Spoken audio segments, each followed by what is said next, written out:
I mean, to get on subject about what I kind of wanted to talk about on your show was like I said, that drill music. And when I looked at that Math Hoffa, podcast, he was saying that it definitely had an impact. And I think we both agreed that it had an impact. Yeah. Where the change came from me is where I heard an individual say, well, there's some economic issues there that cause these issues, and it caused them more than drill music would cause them.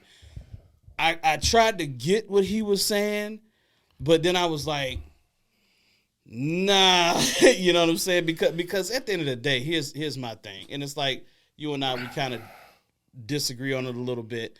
But in today's society and what we have in front of us, the use of bandwidth, internet, these things, the world is at our fingers now.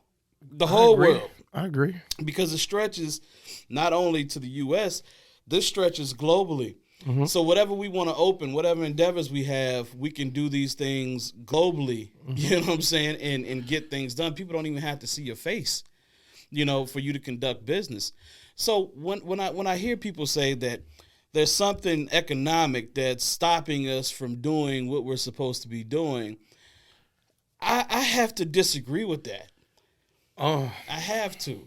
There's too many opportunities. I agree and I don't agree. But I think that's just one issue involving economics, because we need economics for everything. Yeah, money. You need economics just to pray to God. Yeah. So we need economics for everything. Right. So I agree with that point. I don't think it's something that's the reason. Right. Because of economics. Like I said, I always blame the puppeteer first. Right. Before the puppet. Right. There's definitely an enemy hiding behind the scenes of everything. Okay. Especially involving melanated people. Right. It is what it is. Until our people can see that, we're going to keep falling for the okie doke, because we truly believe like the enemy is underground, like in the earth. Mm-hmm.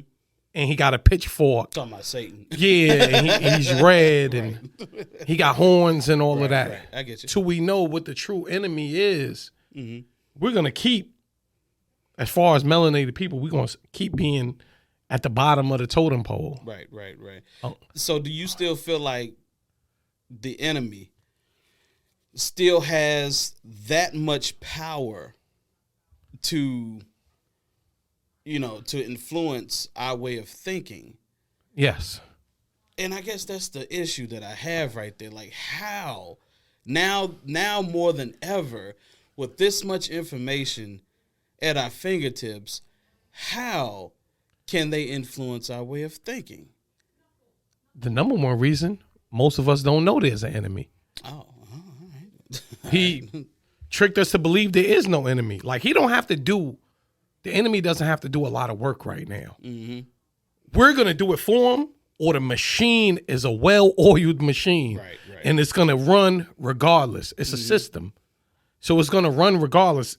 They don't have big meetings and say, hey, we're going to do this. And that was done in the 16, 17, 1500s. This is the point that I'm making. And that's still running, even on the effect they have on us. Mm-hmm. That's still running. So, and like I said, until we even know that we have a open enemy that's running rampant on us, and they took over things like music, like you said, drill music. Right. And I guess there's a difference between different drill musics, because you got the Chicago. Right. Then you got the Brooklyn drill music. Right. Absolutely. Which is now they trying to ban in New York. Then you got what do you feel about that? Being from New York, what do you feel about that? Drill music, I believe it's some horrible music. Like, first off. Well, yeah. Yeah, it's like, I don't know. I really can't get with it. Because I like lyrics. Mm-hmm. So if you're not really rapping, regardless, I'm not like really feeling it. Mm-hmm. Has it been some drill music I like? Yeah. Right. I'd be lying to say that. Mm-hmm. But how How do you feel about the mayor saying he wants to, like, I ban think that's a good thing. That's a good thing. To ban it. Okay. Because these kids are too influenced by music now. Right. Okay. Like I seen music make people wear tight jeans, make guys wear tight jeans. So this is sick. I seen music make guys get their nails done. I mean, not like not the manly thing. I'm talking about with color. A lot of guys I see most guys wear purses. I don't care what they say. It's a satchel. No, it's a purse. Right. Okay. It's a purse. Okay. And then wearing low rider jeans so your butt crack could show. Mm-hmm. Who you showing that off to? Right. So music made all of these things happen. Right. I believe there's so many things with music and society. Music made people love dogs. You get what I'm saying? Like women running around with them little dogs. Right. And now you can't live without the dog loving them on the same level they love the kids. Mm-hmm. It's real sick. So yeah, I think music can control all aspects. If we get control of especially our music, as far as melanated people, I believe we could wake up from the spell overnight. Okay. And so that's what I'm kind of. So I listening to that Math Hoffa podcast. You know, what I did like about what was said is that that these kids said that they were on demon time. Yeah. You know what I'm saying? So that's a powerful phrase. Yeah. You know what I'm saying? Say demon time. You know, I was like, damn. You know what I'm saying? Like, and pretty much anything goes. Do as thou wilt. Yeah. You know what I'm saying? That type of thing. So, I mean, I get that there is an aspect of negative imagery definitely in this music that's being repeated. So I get it. So the point that one person made on Math Hoffa was, so where does the banning stop? I mean, that's a good question. Yeah. So, and it made me think, and because I was like, if you ban that, you might say, oh, well, I'm a ban somebody. They might have say like a Mos Def. He might have used a gun or something. Right. And might have said, yeah, such and such had a gun. Right. And now we got to ban that because he said a gun. So where does it I stop? do get it is a great. Man, that's a good question. Right. I don't even know. I really don't. He stopped me in my thinking when he said it. I was like, damn. Yeah, you can't ban it, because if you ban it, you would have to write so much in the declaration. Yeah. You know, that would definitely I feel like you should put grandfather claused in. You know, so the stuff that came before that would still exist. I feel like you should put different categories on so-called hip-hop music. Like drill music is not hip-hop music. No. A lot of dudes, like, and I always say this, like, a lot of the way the kids rap right now, that's not hip-hop music. No. So I think they should have a whole different, all the kids say is, I'm not a rapper. But then I don't know a kid out here without a mixtape. Right. Like, all the kids got mixtapes, but you clearly are rapping. Right. So what are you doing? You being a culture vulture? Yeah. If you're not a rapper, all of the kids, all of the adults, everybody, aunties, grandmothers, everybody got mixtapes. But y'all not rappers. Right. So what are you doing? You coming in this culture stealing? Yeah. What are you doing? I have no idea what they're doing, to be quite honest with you. It's kind of weird to me. Where's the fans at? I think that was the decline of music. That's why music wasn't really selling no more. Because there's no fans. Everybody got an album out. Yeah, right. Like you said, there's no fans. Everybody's a rapper. So at the end of the day, I mean, that is kind of a ridiculous thing now, and it's, I mean, like I said, drill music is definitely making its impact. I get it. It do pump you up to kill. It does. Because we can see it in Chicago. It's the frequency. It's the frequency, like you said. Like, it definitely pumps you up. You can't tell me you listening that to be with you, chilling with your family. No. No way. No way. No, definitely not. Y'all getting ready to go spin the block. Right. Y'all not listening to Gerald Levert. Right. You know what I mean? Not to say you have to listen to that. You're listening to that music to actually put the battery in your back. It pumps you up. Right. To be able to do what you got to do. Just like if you're making love to a woman, you're not going to listen to Chief Keef. No. You get what I'm saying? So you got to use something to pump you up. So right. in order to get on demon time, you have to listen to that type of music. Right. Just to get to that level. Just to pump yourself up. There was a cat on there, and he said that, man, I don't think it's the drill music at all. I don't think it's the music at all. We want to pick at the lowest fruit, and I get that. So pick at the easiest thing to get to. You know what I'm saying?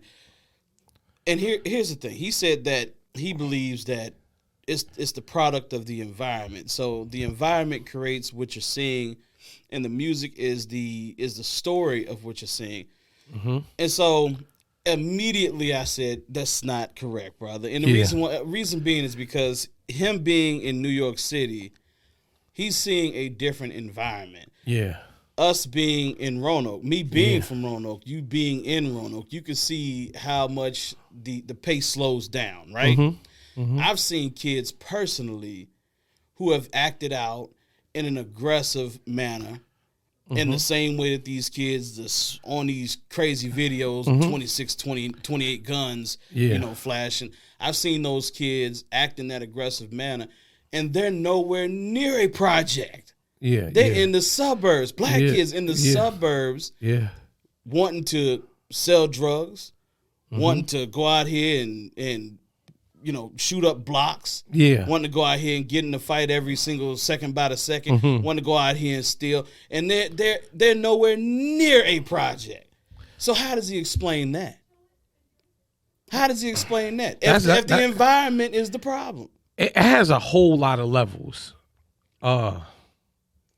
Those kids that don't have to do that, right? Like you're saying, they're being influenced because they want to be down by the kids that have-nots. Right. And I'm not saying they have to do that. Right.